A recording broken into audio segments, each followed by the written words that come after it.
Good afternoon, everyone, or good morning, depending on where you're joining us from. My name is Selena Tan, and I am part of the team here at the National Equity Atlas. We're so excited to have you with us for this part 3 of our webinar series of getting started in the Racial Equity Data Lab, which we just launched recently, and you can find out more at our website. But in this series, we're just rounding out our walkthrough of how to create your own starter viz. And today's topic in particular is crafting your own equity narrative for your fact sheet, which is really in many ways the core of what the fact sheet is trying to do. So a couple quick housekeeping things. All participants are muted, but we strongly encourage and invite you to engage with us through the Q&A function. You can see at the bottom of your screen, we have Atlas team members who are joining us today who will help us in answering your questions in a timely way. We will also have time at the end for questions, so feel free to throw those in whenever you have them. This webinar is also being recorded, and an archive copy will be posted on the lab that you are able to watch after. We also have closed captioning available, and if you need that, please do click on that button at the bottom of your screen. The last note I'll mention is that at the end of this webinar, we will have a short survey that will pop up when the webinar ends. We really would appreciate your feedback and your input. We will try to end the webinar a few minutes early just to give you the time to be able to complete that survey, because it's really important to us to know if this webinar is meeting your needs, if it's of interest, if it's of help. The goal of these webinars and of the Racial Equity Data Lab is really to create a space and provide resources that are helpful to our users. And so we need to hear from you to know if we're delivering on that goal of our own. So please take a few moments at the end, and we'll say it again before we get to the end of the webinar. So thank you in advance for your time. As I mentioned, today is part 3 of our webinar series. Again, my name is Selena Tan, and I am joined by my teammate, Jamila Henderson, who you'll hear from in a moment. And in this part 3 series, we're talking about crafting your equity narrative, and we'll finish off of how you complete your fact sheet. In part 1, we showed you how to explore your data, how to access Tableau Public, in which the viz is created, as well as update the data for your geography. In part 2, we talked through what it means to be a data viz designer in Tableau, how you could bring in additional data sets if you needed to, how you could adjust the colors and the text and the formatting to really have the fact sheet look and feel like a finished product that that feels cohesive to your work. And so today we're going to be talking in that part 3 about your equity narrative and really stepping back to take a look at that. If you were unable to join us for either of the first 2 webinars, or if you were looking for a refresher, we have recordings of those webinars available in the lab on our lab training section, and we invite you to listen to those. We also invite you to look at the step-by-step guide that's available on the Racial Equity Data Lab that helps walk you through exactly how to do some of those beginning pieces of updating the data visuals in the viz for your geography. With that, I will turn it over to Jamila Henderson, who leads our work with the Bay Area Equity Atlas, and she can share more about that with you. But I'm thrilled to have her as we think through what it means to have a research justice approach to data products, and to research. Jamila. Great. Thank you, Selena, for that introduction and for inviting me to speak with you all today. So again, I'm Jamila Henderson. I'm a senior associate here at PolicyLink, and the work that I do really is focused largely on the Bay Area Equity Atlas, which is a regional tool which draws from the National Equity Atlas. So through both the National and Bay Area Equity Atlas work, we partner with communities to create tailored analyses that advance local campaigns. And that's the work that I'd like to share with you today. Specifically, I'll share how we developed an eviction risk fact sheet to support grassroots leaders' campaigns to protect vulnerable renters at risk of eviction early on in the pandemic. But in this next slide, I want to share just a few questions to consider before we dive into the fact sheet. So these are questions that you should ask yourself, ask your team as you begin crafting your equity narrative. So the first is, why is this important? Why are we writing this? Why do we expect anyone else to read it? Who is most impacted? Why is this an equity issue? We want to know what are the solutions?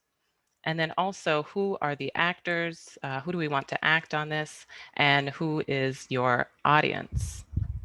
Many of these questions had already been answered by our partners who work directly with vulnerable renters.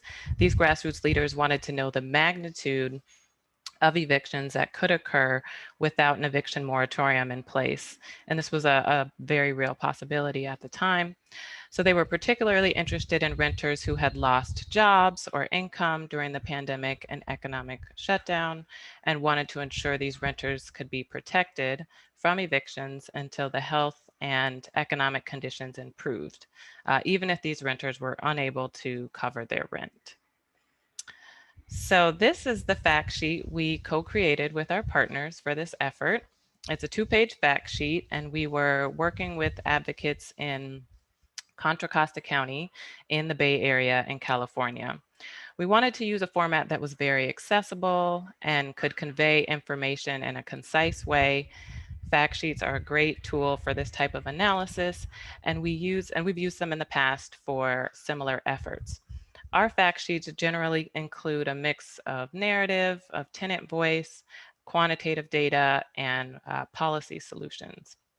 You can think of the fact sheet as having really these distinct elements, much like when you're writing, a report or other writing products.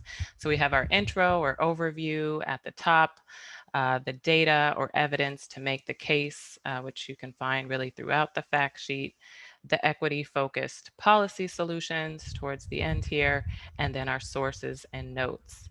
And I do want to point out the section headings, the bolded text, which is really important in kind of tying everything together.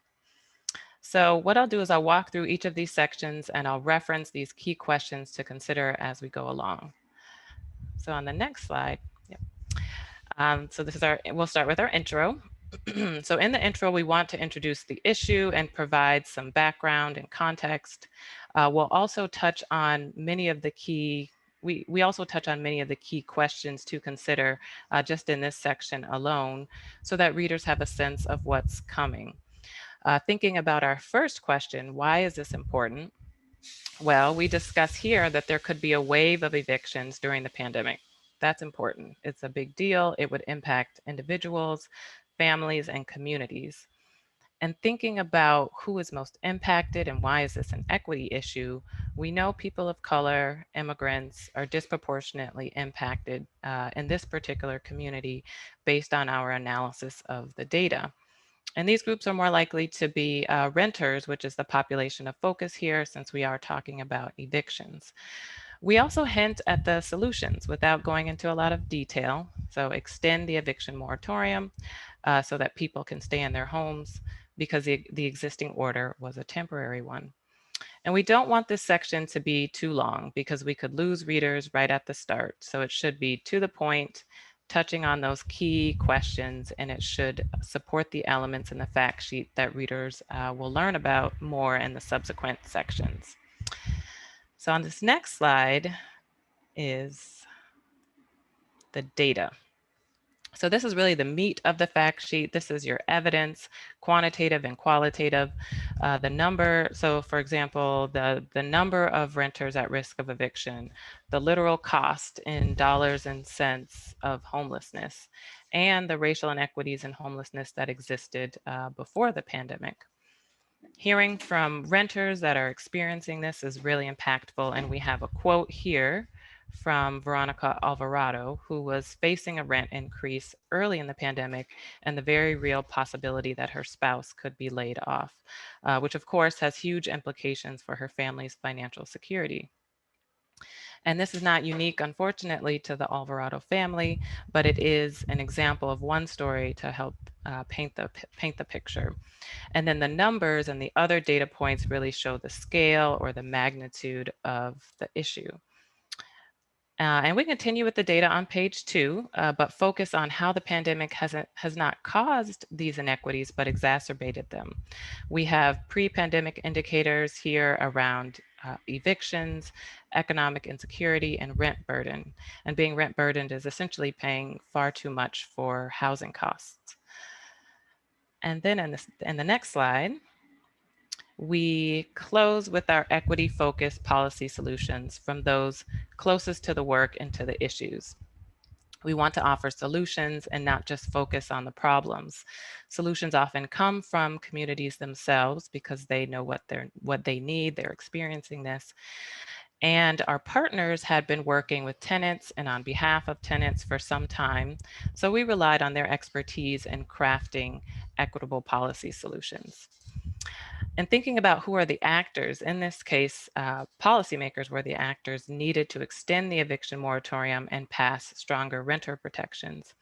And so they were the target audience for the fact sheet as well. It was specifically, in this case, the County Board of Supervisors. So advocates use the fact sheet at the Board of Supervisors meeting to push for these stronger renter protections. We want policymakers to see the urgency and the data, and we want them to act. The solutions are very short and straightforward. Advocates and tenants can share more detail when providing testimony at these public meetings. And in the next slide here, in this section, at the bottom of the fact sheet, we have our sources and notes. So we provide additional information that we didn't include above due to space and to keeping the fact sheet as simple as possible. But we also want to make sure that our message is clear. So it's really important to include this additional detail: where the data comes from, the year it was released, definitions of indicators if necessary, whether some populations are excluded due to small sample size, which can translate into less reliable data. So we don't necessarily want to report on that. And then we often include a link to the more technical or detailed methodology in this section as well. So a lot goes into these fact sheets, from the data analysis piece to co-creating with our community partners, which may not be so obvious at first glance. Next slide. So looking at the fact sheet, kind of taking a step back and looking at the fact sheet as a whole, I want to emphasize the importance of the section headings in conveying your basic message. So I have the section headings here highlighted in red, and then on the next slide, you can see the section headings all together. So on the left is text from the title of the fact sheet and the headings throughout. And then on the right are the policy solutions.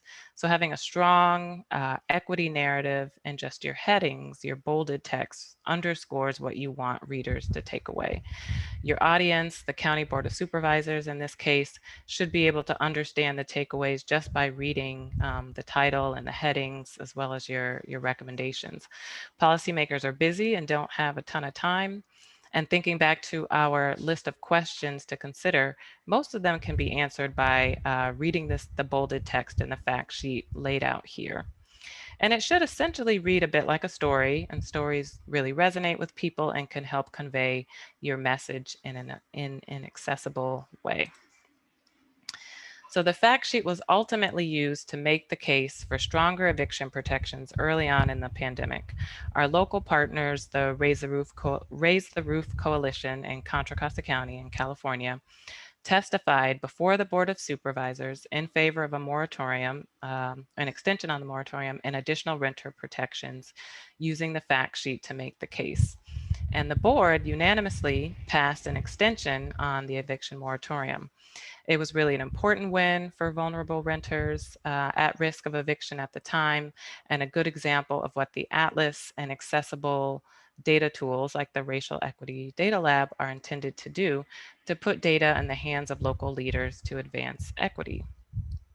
So I want to end my piece before turning it over to Selena with a clip from Hector Malvito from Ensuring Opportunity, which was a member organization of the Raise the Roof Coalition that was part of this effort. And in this clip, Hector is talking about making the case for equity using the fact sheet we created in partnership to protect tenants during the pandemic. So I'll pull that up now.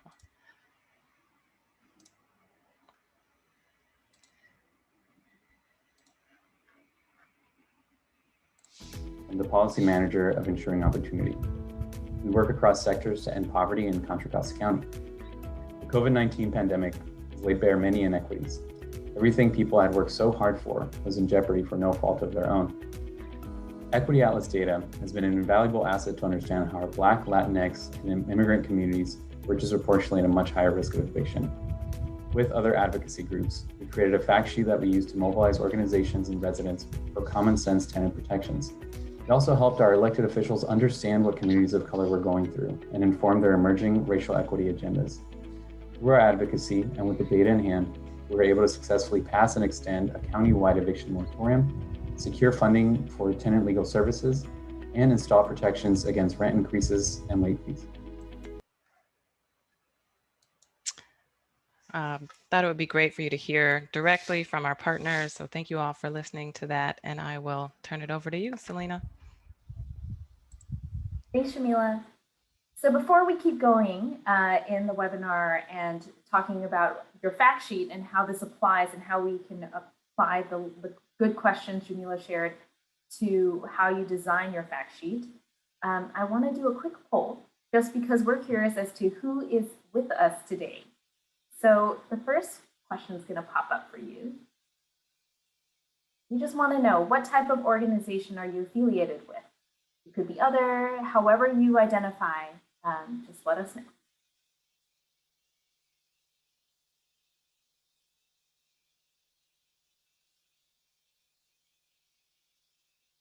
Most people have voted. I'm going to give it just 8 seconds left.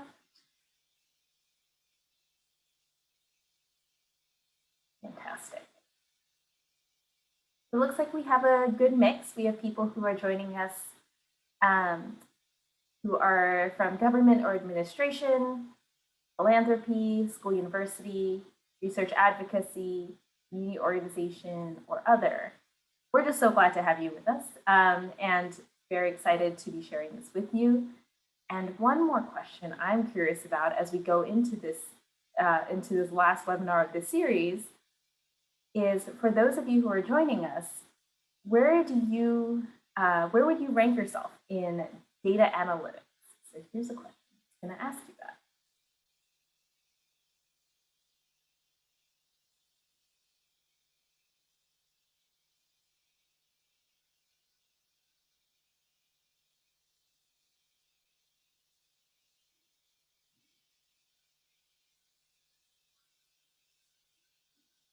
Great. I'm seeing great responses. So far, it looks like everybody has some understanding of data analytics, which makes sense. You've joined us today, which means you have some interest in data. And this feels like a little bit of a trick question to me, because it is, in that we define this as data analytics for data charts. But one of the things that I hope you heard in what Jamila was sharing is that the data is not just in the data charts itself. And we'll get more into that in a moment. And so I'm going to try one last question, which is, given that this is the third webinar of our webinar series, want to know, how likely are you to create your own $15 an hour fact sheet? And we hope this series has been helpful to you, whether or not you create your own fact sheet, if it's just helpful in hearing about how to use Tableau, if it's helpful to hear about the tool, or today's conversation about an equity narrative that goes so far beyond the fact sheet. The fact sheet really is just an example that we've been walking through in a tool we wanted to share. But hopefully that this has been accessible and informative to you. So I'm just curious. And it looks like we also have a spread for this, which is great. So I think some people may have already started on creating your own fact sheet, and that's great if you've been walking in this series with us. Again, if you are interested and haven't started yet, the webinar series will walk you through all the pieces of how to do it. And so with that, let's get started. Let's talk about this last component of finishing your fact sheet. Let me share.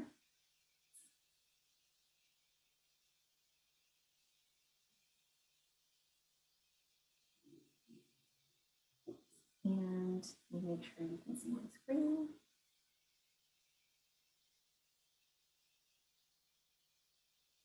Great. I hope you can see my screen now. This shows you. So let's anchor back in the questions that Jamila started with. Why is this important? Who is most impacted and why is this an equity issue? What are the solutions? And who are the actors? Who is your audience? And so we're going to apply this now to the $15 an hour fact sheet that we have in our starter viz. Why is this important? As Jamila pointed out, the first thing that's going to catch someone's eye is the header at the top. One, it's at the top. We're taught to read from top down. It's also bigger, right? This is going to be the headline that catches people's attention as to why this issue matters. And the way we describe it in the Atlas team is to go with action-oriented, people-centered language is the guiding light that we use. And so as you fill out this top section, both in terms of the title and the short sentences at the top that provide a quick context and introduction to the rest of the fact sheet, here are some questions that you could consider. Why is a living wage important for your community? Who would benefit most from a raised minimum wage? Why would that advance equity? What is the solution? And always asking yourself, would this make sense or resonate for your audience in the way that you're using, in the way you're describing the problem and the solution? I'll also point out here that you'll see in the guiding questions, we use both minimum wage or living wage. And just to say that also depends from city to city, county to county, and so on, right? Are we talking about a living wage? Are we talking about a minimum wage? For the example that we created, we said that Dallas needs a $15 an hour because that was a conversation in the Fight for 15 and in the campaign for the Fight for 15 in $15 an hour. But there are cities and places in which the minimum wage is already at $15 an hour, and that is not enough. That is not a living wage. And so the question is, what is the solution you're trying to advance, and how can you make that front and center from the very beginning of your fact sheet? Second question, who is most impacted? And so if you can see this comic here, I'll give you a moment to read it.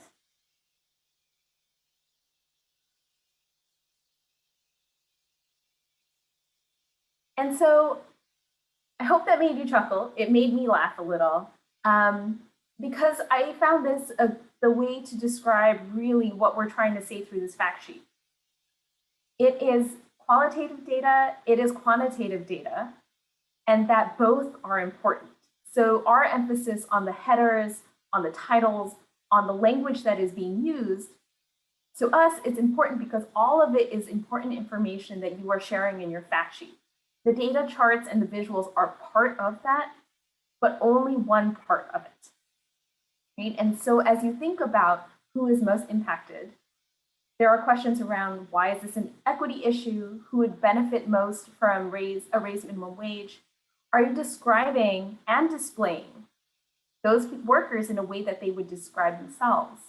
What design choices are you making? And as always, would this make sense and resonate for your audience? And so if you look at the fact sheet, you'll see here that I've highlighted the entire thing because all of these are questions that should help as you look through all the pieces of your fact sheet, from the labels that are used for describing different racial ethnic groups.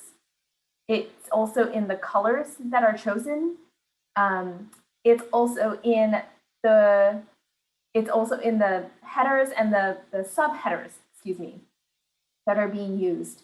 In our previous webinar, we talked a little bit about how to change the colors and why it was an important decision that you made for your design so that it wouldn't be confusing to people. For example, when in our previous webinar, we showed the example of Albuquerque as an updated chart in which the color pink reemerges on the racial ethnic bar chart, which then clashed with the immigrant pink circle in the donut next to it, and saying that we don't want to have people draw unconnected parallels without us meaning to. And so the colors are important because people may inadvertently make those connections across your visual. From a research justice perspective, it's also important to think about your colors in your choices, that you are not accidentally also implying anything from your colors. So for example, a rule of thumb is to not have colors for bar charts, especially when it comes to racial ethnic groups, to coincide with skin tone. Another rule of thumb that we go by is perhaps not thinking about colors that may be signaling good or bad colors. And a subtle way that this sometimes shows up in charts without meaning to is that there are some colors in our day-to-day world that we use that are sometimes associated with more positive things, such as green, which usually means go, versus red, which may mean stop. And so thinking about some of those colors as you put them into your charts, that you're not inadvertently signaling something that you actually don't mean to signal. Another piece of that with colors is that you want to also think about what's accessible, right? So thinking about red and green or blue and yellow, and as it comes to color blindness, is also a component you may want to think through, excuse me. And as you think about the labels, not following a hierarchy in any way when you think about your race, ethnicity, is also something you want to be careful of. Right, so all of these choices go in to crafting your whole fact sheet, and all of it has to do with an equity perspective. And so in this text box, we go to the third question, which is, why is this an equity issue? And in the fact sheet template that we shared, we provided a space in which you could talk about what that means. In the example that we had, we were focusing on why a minimum wage was important to Dallas and the nearly 150,000 full-time workers.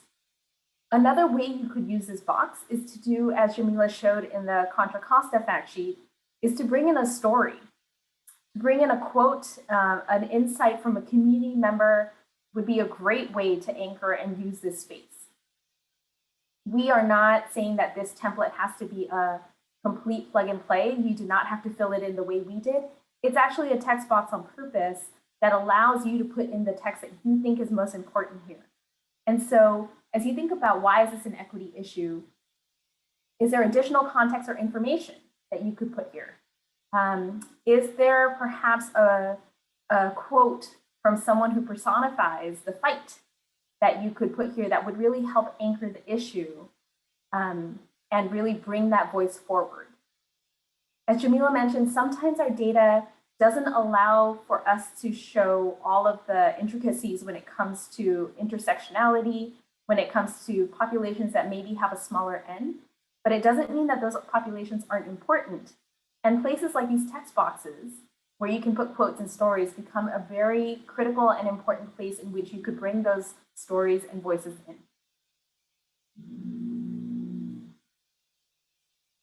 And so the fourth question, excuse me, what are the solutions? In our version here, we follow similar to how Jamila lifted it up in the fact sheets, in thinking about who is your audience, what do you want them to do, what are the specific policy solutions, and what are the solutions at different levels? In the example of Dallas, you can see that we put in a variety of different possible solutions, given the context of Dallas, in which Texas follows the federal minimum wage.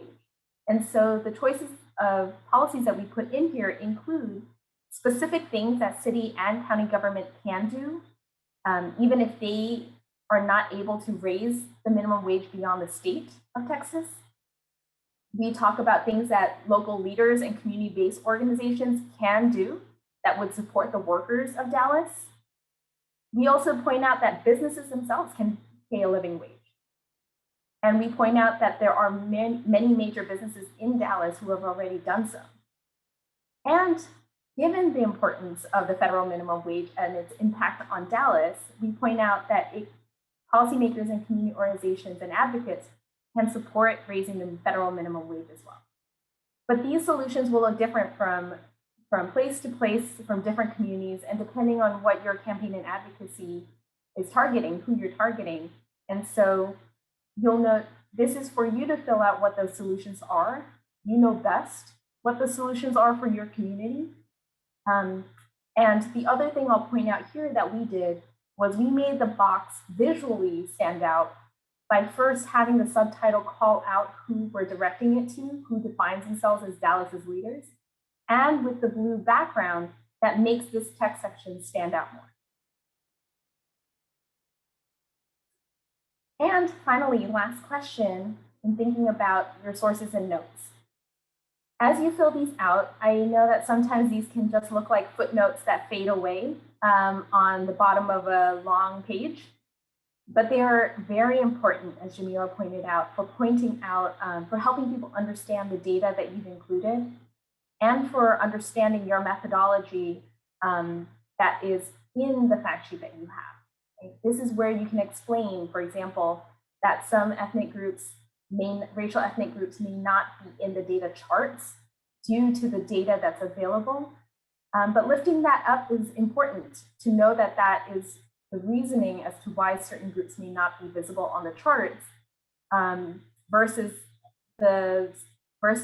people making an assumption perhaps that you just didn't think about those groups.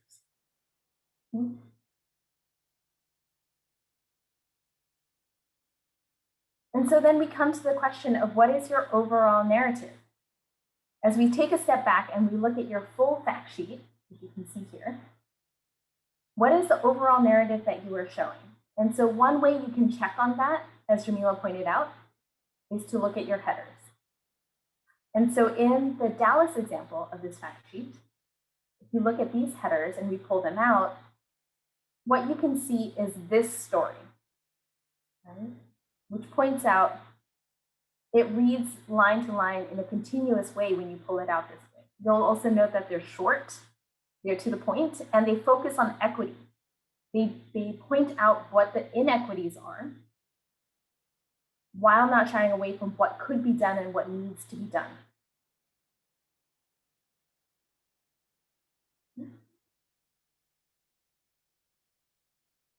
And so before we go to Q&A, I just want to pause for a moment and thank everyone who has joined us for these webinars, whether it's all three or this one, and to actually open an invitation. As we've mentioned before, the lab is still a new space that we are building, and we would love to be able to highlight any examples of $15 an hour fact sheets that you've created.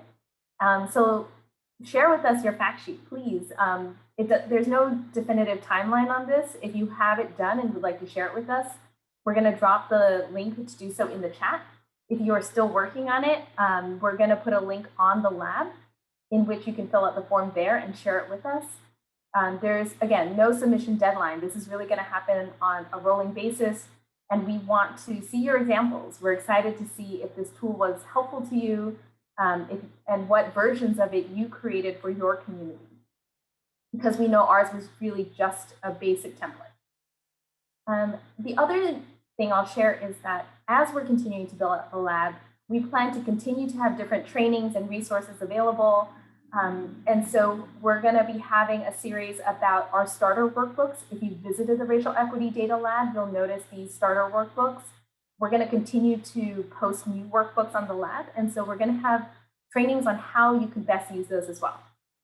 And thirdly, we want to hear from you on ideas for trainings, resources, webinars, materials that would be helpful to you. As we build the lab, the space of the lab and the purpose of the lab was really as a way for us to provide the power of the quantitative data that we have available on the National Equity Atlas. It's not to say, though, that that's the only data available out there, because the lab is where we want you to bring your qualitative data into the materials that you are creating, and other quantitative data that we don't have available at the level of the atlas, but that you may have for your community at the local level. And so we're not saying that the lab is meant to be the only place where you get quantitative data. It's really a space for you to find resources that can support you in bringing those pieces together. And so anything we can do to support you in that, we would love to hear from you on ideas for that. So with that, please do visit us at the National Equity Data at nationalequityatlas.org/lab. Visit the lab and contact me at selena@policylink.org. I would love to hear from you, your ideas, your feedback, your questions. Please feel free to email me directly at that email, and my email is also available on the website. But for now, I'm going to stop and we can go to questions.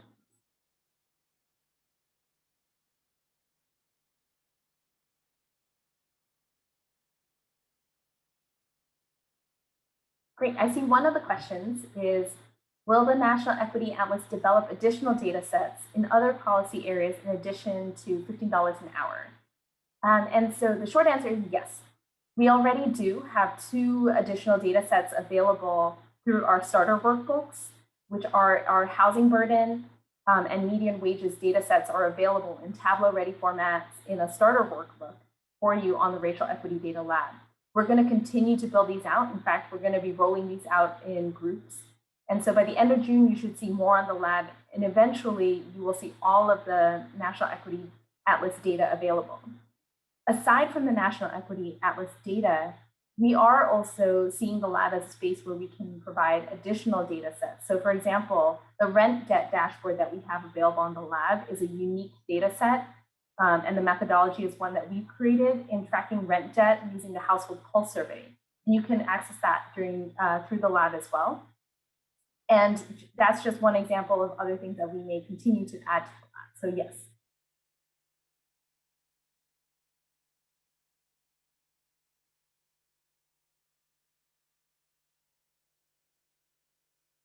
Are there any other questions? Before we end, I was actually going to ask Jamila to join me for come back on. And I wondered if we could talk more for a second about what it means to bring community voice into a data product.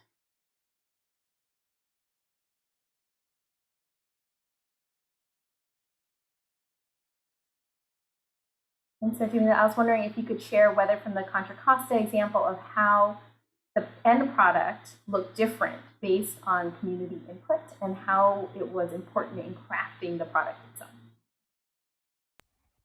Really good question. So I could say, we were bringing kind of the data and analysis expertise, and the partners who worked really closely with community and knew what the issues were able to kind of vet the data we were bringing in, and it required a lot of iteration to kind of get it right. So I think that the product was much stronger having that local context and connection. And I'll stop there, but it definitely makes the product stronger to do it in partnership with community. Yeah, and I would point out in the starter bits that we have available on the lab, it's really meant to be a way for us to showcase the power of Tableau in creating a tool in which it was easy and quick for you to pull up different geographies, but never meant to fill in the gaps for the equity narrative for your communities. And so it was our way of sharing some of the processes that we use in creating things like the Contra Costa fact sheet, but for you to be able to do it yourselves without us as gatekeepers. As we try to continue in our mission to democratize data and to make it accessible and available to you without needing us to stand in between. Another question I was curious about, in that is, How do you generally think about approaching qualitative data and quantitative data? In so many of the products that we create, I think a lot of the emphasis comes through on what charts we're going to use. And so how, when you share these with community members, with policymakers, you also lift up the importance of story and qualitative data, which you've already shared a little bit, that example of that one story on the fact sheet. Yeah, I think you can think of it as just different pieces of the puzzle. You're only going to get so much with the quantitative data. It can feel very far removed from the people actually experiencing this without having some type of testimony or quote from putting a face to the numbers. And I always think it's great to have a mix of those components because I think it's kind of how we tell stories and how the information can really resonate and be very accessible to a wide audience when trying to make your case.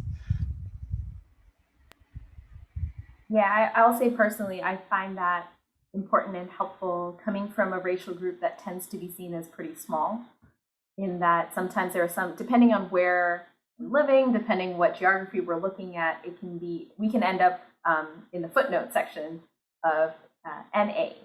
And I remember a researcher once asking the powerful question of what would happen if we stopped using NA in charts, and the realization that in story, you never need to have an NA. One person can be a story, and that's a big enough N for you to include. So I appreciate the inclusions of story. All right, let me see if there are any additional questions.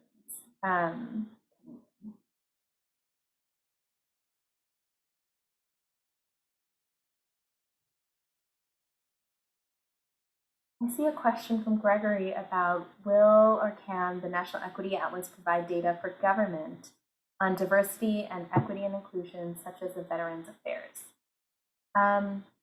That's a really good question. And I would be curious to know what type of data you're really referring to there, Gregory, in terms of what use of it.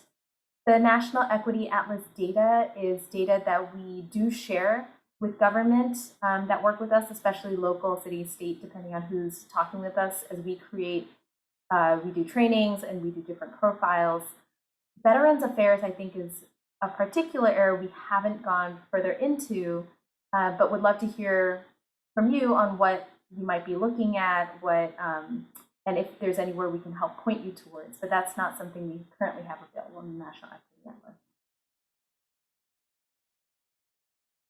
All right, so I don't think I see any other questions, and I don't need to hold anyone up because we do want to make sure you have time to fill out the survey, share with us your input, share with us your viz, and to hear about what additional pieces would be helpful to you, what additional trainings, webinars, events would be helpful to you. And also, as we go into this weekend, that I just want to say that I hope you all have a very powerful Juneteenth weekend. Take the time tomorrow to pause, remember the stories, remember what it means, and I just hope that you are able to find space to ground in that tomorrow. So with that, we'll end the webinar and reach out. We look forward to connecting with you. Thanks, Shamila. Thank you.